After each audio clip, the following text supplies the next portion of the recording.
আর কোটি কোটি টাকা লুপাট করে এই অনুৎপাদনশীল প্রজেক্ট করেই তারা দেশকে শেষ করেছে। কোটি কোটি টাকা লুপাট করেছে, দুর্নীতি করেছে। একজন ভূমি মন্ত্রী ছিল, ওপারে বাড়ি, চলাচলে একেবারে বুজুর্গের মতো, কিন্তু দেখা যায় যে তার নাকি 600-র উপরে বাড়ি হয়ে গেছে। একজন মানুষের বাড়ি লাগে কয়টা? একটা খাটের তো পুরা শোয়া যায় না, একটা অংশে শুইতে হয়। এত লোভ কেন তোমাদের? সেই লোভের কারণে আজকে দেশকে তারা আবার সেই সংকটে ফেলে গেছে। সেই ৭৪-এর দুর্ভিক্ষে তো যেমন তলাবিহীন ঝুড়িতে পরিণত করেছিল, আবার এই শেখ হাসিনা 18 বছর ধরে গণতন্ত্র হত্যা করে, মানবাধিকার হত্যা করে, বিচারিক হত্যাকাণ্ড করে, গুম খুন করে, নির্যাতন করে, নিপীড়ন করে এ দেশটাকে নরকে পরিণত করেছিল। সেই 2006 সালের 28 অক্টোবর থেকে শুরু করে লাশের উপর নাচানাচির জঘন্য ইতিহাস সৃষ্টি করা হয়েছিল এবং এইভাবেই এদেশের গণতন্ত্রকে, এদেশের ইসলামী যাত্রাকে রুখে দেওয়ার অপচেষ্টা করা হয়েছিল। কিন্তু অবশেষে 6 জুন থেকে 6 আগস্ট, 6 জুন থেকে 6 আগস্ট এই 2 মাসের মধ্যে যে আন্দোলন হয়েছে, দামাল ছেলেরা জেগে উঠেছিল, জেনারেশন জেটের প্রজন্ম জেগে উঠেছিল এবং বিশেষভাবে জুলাই আন্দোলন 1 জুলাই থেকে 36 জুলাই, কত জুলাই? 36 জুলাই। বিশ্বের 2টা জুলাই বিপ্লব বিখ্যাত। একটা হচ্ছে 1961 সালে 26 জুলাই আন্দোলন ডক্টর চে গুয়েভারার নেতৃত্বে হয়েছিল, আর বাংলাদেশে 36 জুলাইয়ের বিপ্লব। বাংলাদেশ বিশ্বের ইতিহাসে জুলাই বিপ্লবের 2 নম্বর ইতিহাস। সেখানে আন্দোলন বিশেষভাবে হয়েছে 16 থেকে 36 জুলাই। 16 তারিখ থেকে শেখ হাসিনা খুনি মাতাল হয়ে গিয়েছিল, হেলিকপ্টারে পর্যন্ত গুলি করা হয়েছে। আমার এই চট্টগ্রামে মুরাদপুরে কিরিচ দিয়ে কোপানো হয়েছে, গুলি দিয়ে হত্যা করা হয়েছে আমাদের প্রিয় ভাই শ্রমিক নেতা ফারুক হোসেনকে, আমাদের ছাত্র ভাই জনাব ফয়সাল আহমদ শান্তকে, আমাদের প্রিয় ভাই জনাব ওয়াসিম আকরামকে। এই 3 জনকে আমরা আবু সাইদ যেদিন শাহাদাত বরণ করেছিল সেই দিনেই নজরানা পেশ করেছিলাম।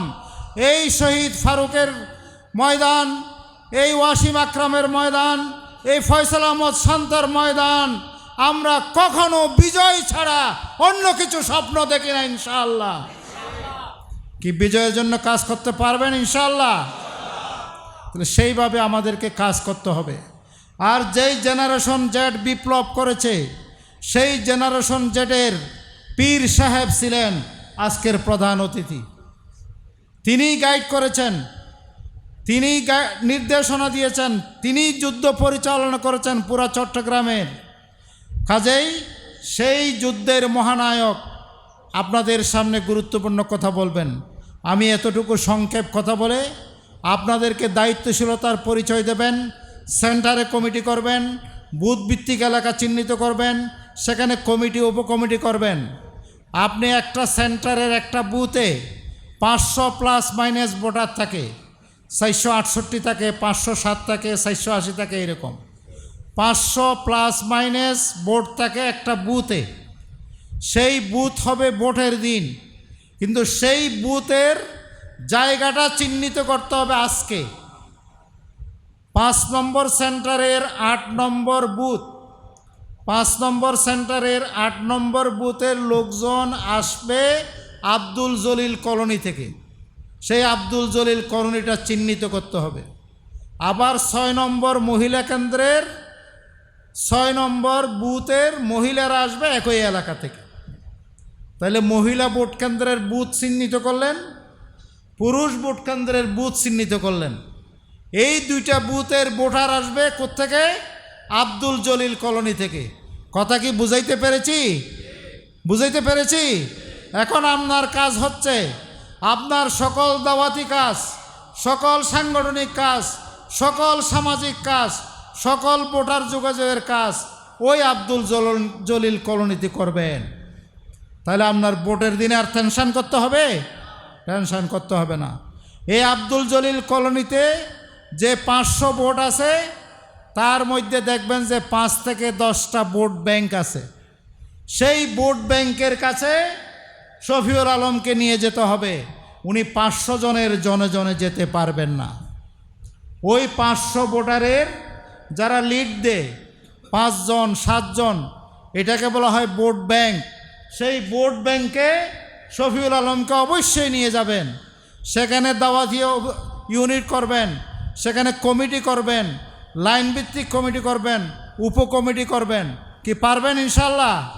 তাহলে ওই বুথের জায়গা চিহ্নিত করে আপনি যদি এখন প্রস্তুতি নিয়ে নেন, তাহলে ভোটের দিন আর এই বুথ কোত্থেকে আসতেছে টেনশন করতে হবে না, আপনি এখনই বিজয়ী হয়ে যাবেন ইনশাআল্লাহ। এরপর ওই বুথ নিয়ন্ত্রণের জন্য নির্বাচনী এজেন্ট দিতে হবে। নির্বাচনী এজেন্ট ছাড়া মানুষ ভোট দিলেও আপনি বিজয়ী হবেন না। সেজন্য ওখানে প্রয়োজনে আপনার সহযোগী এজেন্ট দিতে হবে। এজেন্ট লাগবে 1 জন, সেখানে দিতে হবে 2 জন 3 জন। অনেক মার্কা আসবে, অনেক মার্কা আসবে। আমাদের মার্কা কি? দাড়িপাল্লা। 1 জন দাড়িপাল্লার এজেন্ট হবেন, আরও 2 জন হবে ভিন্ন মার্কার দাড়িপাল্লার ডামি এজেন্ট হইতে হবে। আমি কি কথাটা বুঝাইতে পেরেছি? যাতে কারো হুমকি দমকি চোখ রাঙানি আমি পরোয়া করব না। চ্যালেঞ্জ করব যে জামায়াত ইসলামী, শ্রমিক কল্যাণ ফেডারেশন, ছাত্র শিবির এবারে বিজয় নিয়ে ঘরে ফিরবে, কোনো ছাড় দেবে না ইনশাআল্লাহ। সেই রকম মজবুত এজেন্ট দিতে হবে। রেজাল্ট শিট লেখিয়ে গণনা করে গণনার সময় সতর্ক থাকতে হবে। অনেক সময় আপনার জন্য 110টাকে 100 প্যাকেট করবে, আপনার বিরোধীকে 90টা 100 প্যাকেট করবে। অনেক ষড়যন্ত্র হবে ভিতরে, চোখ কান খোলা রাখতে হবে। 2008 সালে সবচাইতে এটা হয়েছে বেশি। তাইলে এই যে আপনার যে 100 প্যাকেট করতেছে সেটা ঠিক আছে কিনা নজর রাখতে হবে, গণনা ঠিক আছে কিনা নজর রাখতে হবে, যোগফল ঠিক আছে কিনা নজর রাখতে হবে। এরপরে রেজাল্ট শিটে আপনি স্বাক্ষর নিয়ে আসবেন। কি পারবেন ইনশাল্লাহ? তাহলে এইভাবে যদি ভোটার যোগাযোগের পরে ভিতরে মজবুত হই তাহলে বিজয় সুনিশ্চিত ইনশাল্লাহ। এরপরে বাইরে মজবুত থাকতে হবে। আরেকটা বাইরে কি? যখন নমিনি যাবেন, নমিনির প্রধান নির্বাচনী এজেন্ট কাকে বানাইছেন? ঠিক করছেন নাকি? ঠিক হয় না, এটা ঠিক করতে হবে। মোহাম্মদুল্লাহ ভাই ঠিক করে দিবেন। মোহাম্মদুল্লাহ তো এখানকার লিডার। এই 2 জন যখন যাবেন, এমনি ওনারা বাইরে বসে গাল গল্প করবে, চা খাবে, গাছতলে বসে থাকবে। যখন শফিউল আলম সেন্টারে যাবে, নারায়ে তাকবীর, দাড়ি পাল্লা বলে হু করে 200 300 400 মানুষ জড়ো হয়ে যেতে হবে। কি পারবেন? বাস এইটা যখন দেখবে, তাহলে আপনি যখন ভোটার যোগাযোগ শেষ করছেন, আপনি যখন ভোট কেন্দ্র নিয়ন্ত্রণের জন্য মজবুত এজেন্ট দিছেন, আপনি যখন বাইরে জনশক্তির প্রদর্শনী দিচ্ছেন, তখন কোনো কুচক্রী মহল বিজয় ছিনিয়ে নিতে পারবে না ইনশাআল্লাহ। কথা কি বুঝাইতে পেরেছি? তাহলে এই 3 প্রস্তুতি সমানভাবে নিতে পারবেন তো ইনশাআল্লাহ। বাকিটা দায়িত্বশীলদের গাইডলাইন অনুযায়ী করতে হবে। প্রশাসনিক যোগাযোগ করতে হবে, শিক্ষক যারা প্রিসাইডিং অফিসার সকলের সাথে যোগাযোগ করতে হবে। একটা ভোট হচ্ছে এরকম মহাকর্মযজ্ঞের নাম। সব কিছুকে যদি আমরা আঞ্জাম দিতে চাই তাহলে আমাদের রেস্ট কমাইতে হবে, ঘুম কমাইতে হবে। আমাদের আবদুল্লাহ তাহের ভাই বলেন, নির্বাচনী কাজ হচ্ছে মর্নিং টু মর্নিং। আমরা কাজ করি কি মর্নিং টু ইভিনিং। কিন্তু আবদুল্লাহ তাহের ভাই বলেন যে না, নির্বাচনী কাজ এভাবে চলবে না। নির্বাচনী কাজ হচ্ছে মর্নিং টু মর্নিং, 24 ঘন্টা। এর মধ্যেই আপনি কাজের ফাঁকে রেস্ট নেবেন, এর মধ্যে আপনি ওয়ার্কিং টিফিন করবেন। বসে এরকম ভালো করে খাইয়া ঘুমাইয়া ইলেকশন করা যাবে না। শরীর হালকা রাখতে হবে, নড়াচড়া করতে হবে, ঘুম কমাইতে হবে, খানা কমাইতে হবে। তাহলেই ওই যে তালুত জালুতের উদাহরণ দিছে, আল্লাহ বলছে যে খিদা পিপাসা মেটানোর জন্য একটু করে খাবে, পেট ভরে খাইছে, যুদ্ধ আর যাইতে পারে না। সেই জন্য আমাদেরকে চাঙ্গা হইতে হবে।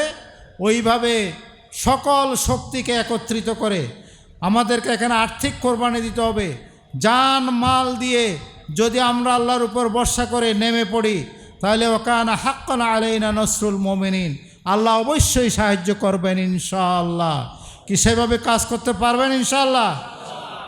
কি কে কে পারবেন হাত উঠান দেখি, এভাবে বিজয়ের লেখকে নারায়ে তাকবীর।